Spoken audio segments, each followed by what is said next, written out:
Challenging. Maraming maraming new talents. But the challenge this year na napansin ko, karamihan ng teams loaded pa rin. So, I guess, parang hindi pa ma-let go ng ibang teams yung mga veteran players nila. Kasi nga, malaki tulong pa rin. But at the same time, di ba, 3 teams nag-leave of absence. So, na-disperse yung players na spread out dun sa remaining 9. And I guess, siguro it's also a factor na mas konti ang na-pick niya. Actually, marami na rin. Pero compared nga the previous year, mas konti siya. Yeah. Kung clarify, wala naman tayong rule about na hindi ka pwede mag-pass sa first round. Wala. Basta pag nag-pass ka, wala ka ng hindi pwede mag-pass ka ng first round, pipick ka ng second round. Kasi yung iba, may mga nag-phone in sa akin, pwede ba mag-pass sa first round, tapos kukuha kami sa second round. Kasi pag sa first round, actually it's more of the salary scale I guess, and yung length ng contract. Sabi ko hindi, once you pass, that's it, tapos na. So, kahit sa first round ka na pass, like sa case ni Akari, parang wala na, tapos na siya. Medyo na-surprise ba kayo na hindi kagad sumubay? Medyo nagulat ako, pero at the same time, expected ko rin. Ang dami nilang, dami rin silang players eh. Ang ine-expect ko nga magpa-pass ng first round was, even next lead eh. Next lead kasi has, I think, 20 plus players already eh. And alam naman natin sa games natin, ang maximum lineup is 20. And some teams have more than 20, they use them as practice players na lang. Depende sa tournament sa salina. Conference sa salina. What will happen na lang po siguro sa mga hindi na-pick dito sa draft? Di ko alam kung pero kasi may mga cases din naman na once naging free agent, basically pwede na sila i-direct hire eh. Hindi na kailangan dumaan sa pick. And marami pa ring talented players nang naiwan. So I wouldn't be surprised if some of them, biglang magpakita na lang natin sa mga teams natin. Tapos yun, and then siguro tignan natin din kasi odd number ang teams natin. Let's wait, baka maging 10 tayo, hindi natin alam. So yeah. Parang in-effect pa rin naman yung ilang days para doon sa offer. Yeah, may 15 days to make a qualified offer.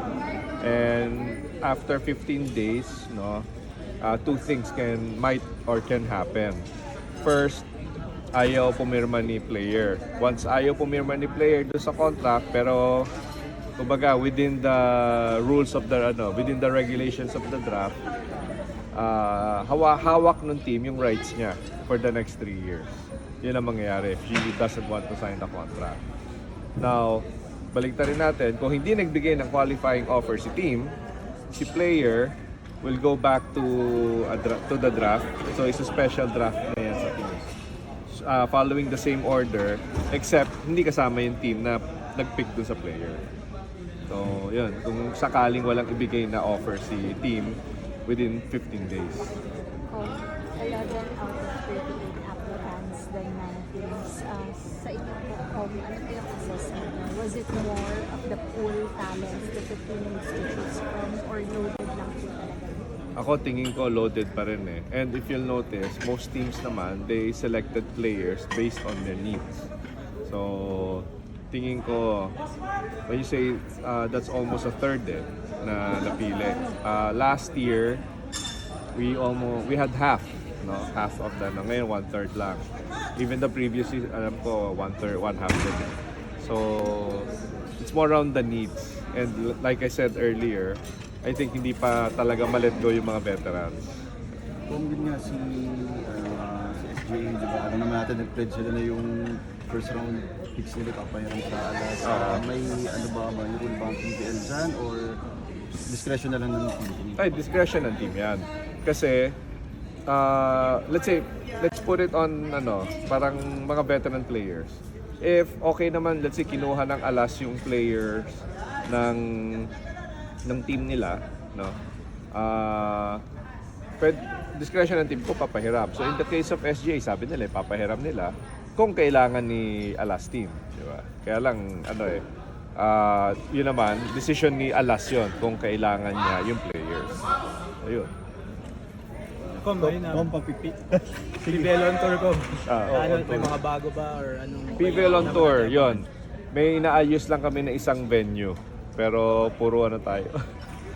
May north, may south, may north, may south.